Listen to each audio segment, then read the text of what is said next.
you could block a lot of it. Yeah. Brian Mormon is going to fake it on the run. I'm Sean Taylor, University of Miami, the hardest hitter in the draft. And he's going to come up short. Sean Taylor. And it is picked off by Sean Taylor. Oh, my. What a display.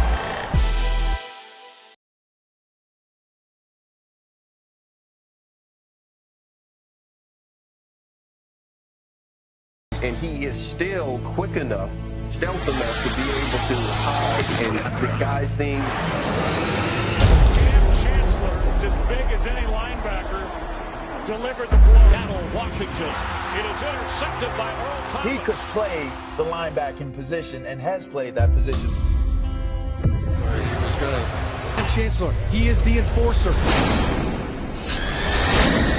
Big man running around 6'3", 230. Asking Welker to go make a play. Welker driven down. Forward, 235-pound safety. Hold up.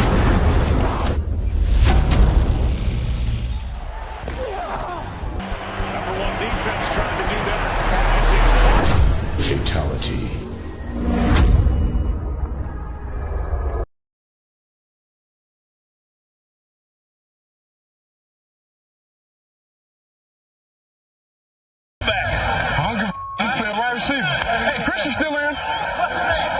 But Okoye's reign of terror ended with a single collision. We got lead on his ass this time, baby. Here's the handoff. Up the middle of Coley. I mean, it was loud. That was one of the greatest hits that I've ever seen.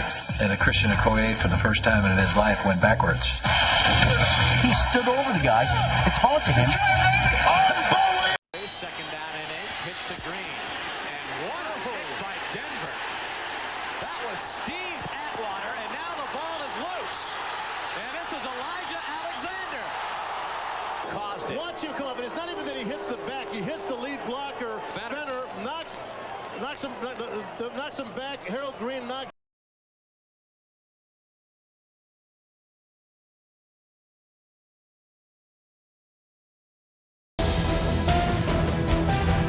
He once said, Jerry, there's never been a good tackle ever in the history of the league below the eyebrows.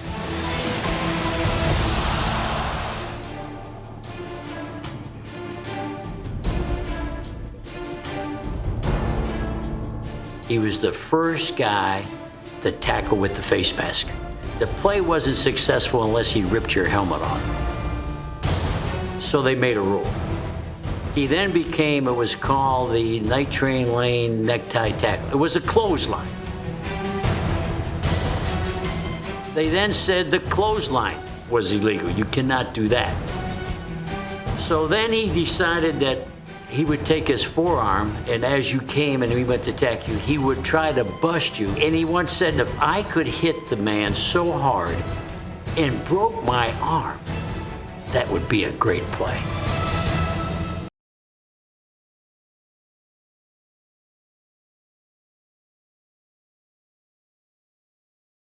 Tatum made his mark as the unit's enforcer.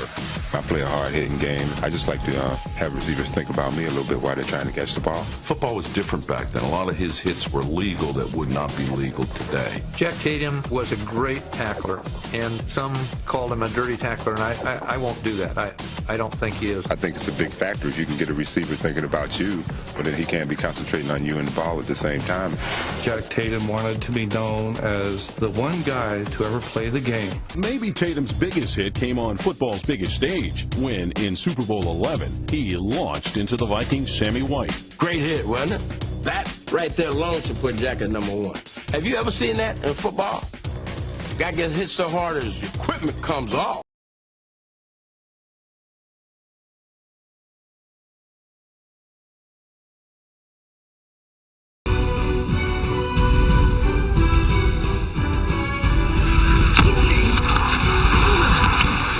Dick made big things happen when he hit people.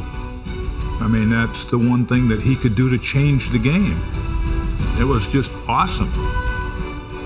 So you had to get him blocked because he's going to make a play from sideline to sideline. push him around, he was going to turn around and he was ready to be combative. I never examined his inner thoughts and didn't talk to him about those things, but if he could intimidate somebody, he was going to do that because he could.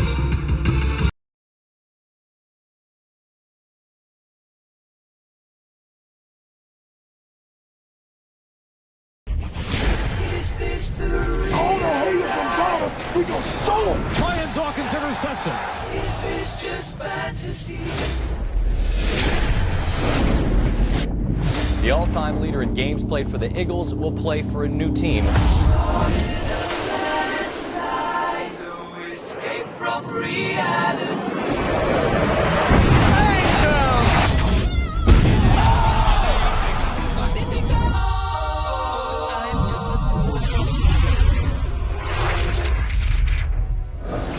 Dawkins likes to hit any chance he gets. 24 years we've been waiting.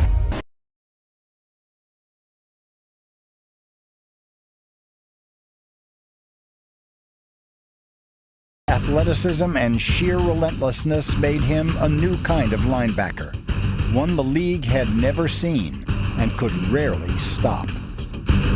The traditional ways of pass protecting, assigning a back to the outside linebacker, proved to be not applicable when he got into football because he was a mismatch on most backs, if not all. There's Lawrence Taylor with one man trying to block him. It can't happen. One man cannot block Lawrence Taylor. In the running game, they had to come up with some schemes where they could keep him from just running behind the line of scrimmage and chasing the plays down. 132 and a half sacks, but it was his fiery will to compete that made him the only linebacker ever named NFL MVP. Hey, Sully, man, I hope I never get back in there. I will kick your ass.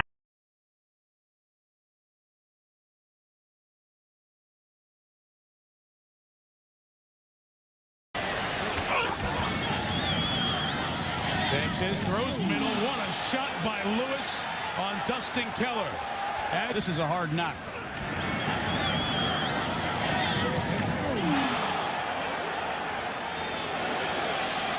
The master of disaster, 15 years he's been lighting people up over the middle. No wasted movement, body position, leverage, the explosion of a cobra.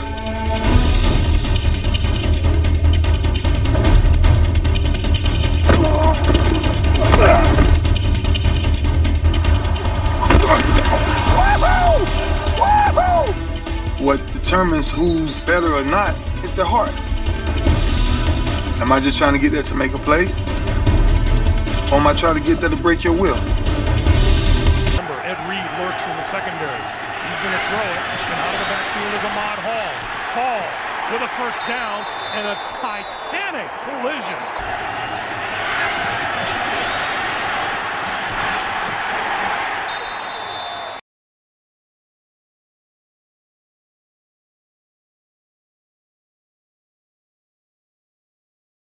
He was a destroyer. I think he realized that, to really play this game at the level and to be recognized as one of the best ever, you have to have a little bit of craze inside you. When you go play the game of football, it's a violent game.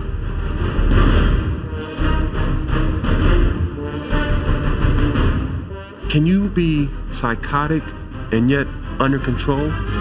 Can you be neurotic and yet under control?